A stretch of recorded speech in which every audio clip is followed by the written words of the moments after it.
안녕하세요. 오늘은 4월 1일 수요일입니다. 예수님을 죽이는 종교와 정치. 요한복음 18장 39절부터 19장 16절까지 말씀입니다. 예수님 대신 바라바. 6월절이면 내가 너희에게 한 사람을 놓아주는 전례가 있으니 그러면 너희는 내가 유대인의 왕을 너희에게 놓아주기를 원하느냐 하니 그들이 또 소리질러 이르되 이 사람이 아니라 바라바라 하니 바라바는 강도였더라. 조롱받으신 예수님. 이에 빌라도가 예수를 데려다가 채찍질하더라. 군인들이 가시나무로 관을 엮어 그의 머리에 씌우고 자색옷을 입히고 앞에 가서 이르되 유대인의 왕이여 평안할지어다 하며 손으로 때리더라. 빌라도의 무죄 선언과 유대인들의 반발.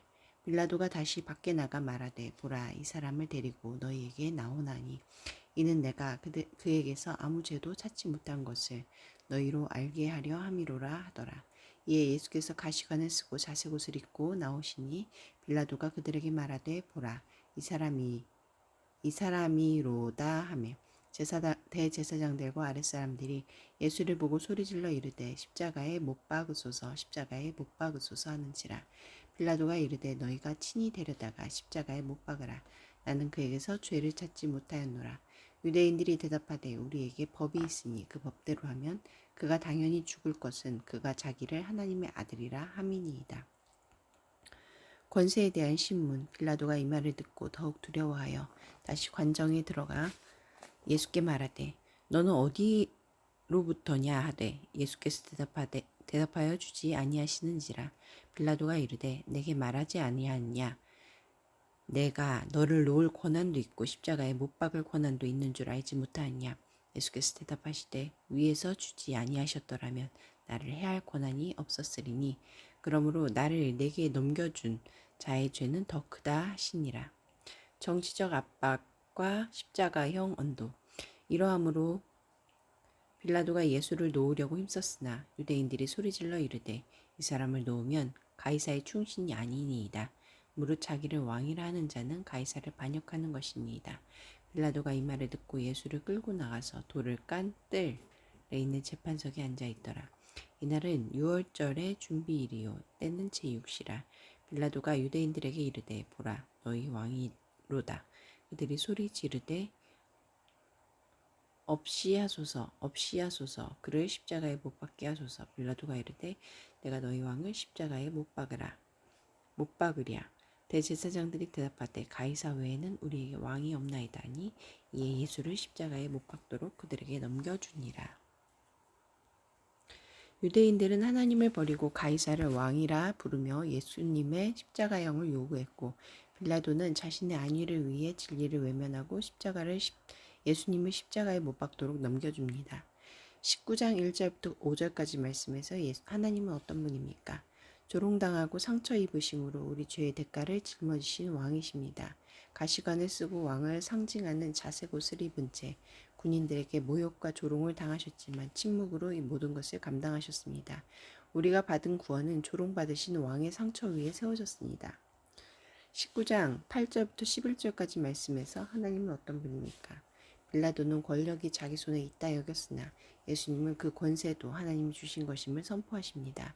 나아가 빌라도보다 그의 권력을 악용해 메시아를 넘긴 유대 지도자들의 죄가 더 크다고 지적하십니다. 이는 눈앞의 권력을 두려워하지 말라는 격려인 동시에 종교라는 이름 뒤에 숨은 위선이 얼마나 큰 죄악인지 꼬집는 서늘한 가르침입니다. 39절부터 40절까지 말씀에서 나에게 주시는 교훈은 무엇입니까? 군중은 빌라도의 제안을 거절하고 예수님 대신 강도이자 무장혁명가인 바라바를 택했습니다. 섬김과 평화를 버리고 힘과 폭력을 선택했습니다. 혹시 우리도 입술로는 예수님을 찾으면서 실제 삶의 위기 앞에서는 힘과 폭력의 바라바를 더 간절히 원하고 있진 않습니까? 40절 말씀에서 나에게 주시는 교훈은 무엇입니까? 바라바는 아버지의 아들이란 뜻입니다. 사람들은 참된 아버지의 아들이신 예수님을 죽이고 가짜 아버지의 아들인 바라바를 선택했습니다.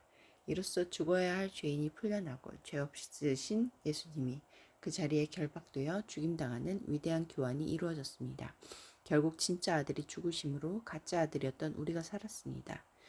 19장 4절부터 7절까지 말씀에서 나에게 주시는 교훈은 무엇입니까?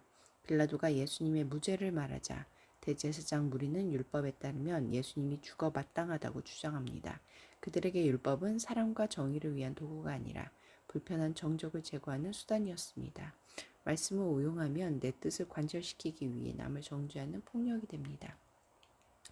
19장 12절부터 16절까지 말씀에서 나에게 주시는 교훈은 무엇입니까? 유대인들은 하나님 대신 가이사에게 충성을 선언할 정도로 종교적으로 부패했습니다. 빌라도는 정치적 압박에 밀려 죄 없으신 예수님을 죽음에 내줄 정도로 불의했습니다. 부패한 종교와 불의한 정치가 하나님의 아들을 십자가로 내몰았습니다. 기도하시겠습니다. 공동체를 위해서는 저희를 위해 모욕과 조롱을 참으신 예수님만을 참된 왕으로 고백하며 살게 하소서. 열방을 위해서는 전쟁과 질병, 자연재해로 인해 매일 5,760명의 고아가 발생하여 전 세계에 1억 4천만 명의 고아가 있다.